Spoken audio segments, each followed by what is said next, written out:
Pour cette hôtelière du centre-ville, les pertes se comptent en milliers d'euros. En 2 semaines de grève, elle a enregistré 40% d'annulations. Aux difficultés financières s'ajoutent les problèmes logistiques. On a des femmes de chambre qui ont des enfants à l'école et où les écoles font grève. On a des clients qui pleurent dans le salon parce qu'ils n'ont pas de train pour rentrer chez eux, qui loupent leur Eurostar. C'est très compliqué à gérer. Même constat pour ce restaurateur, victime des annulations de trains, embouteillages et manifestations. Tous les ingrédients d'une galère que les touristes cherchent à éviter.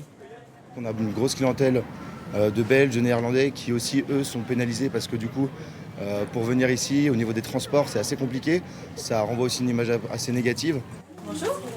Les Français, eux, n'ont pas le choix. À l'approche des fêtes, il faut se lancer dans la course aux cadeaux.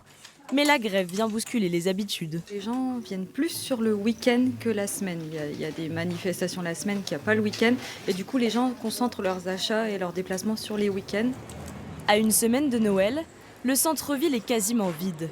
Les commerçants voient leur clientèle diminuer, leur livraison retardée et forcément, ça se ressent sur la trésorerie.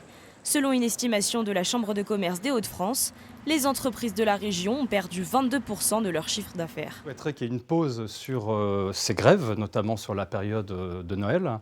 Ils souhaiteraient également qu'ils puissent bénéficier d'allègements de charges, de reports de charges fiscales et sociales. Ça, ils nous le disent très très fortement.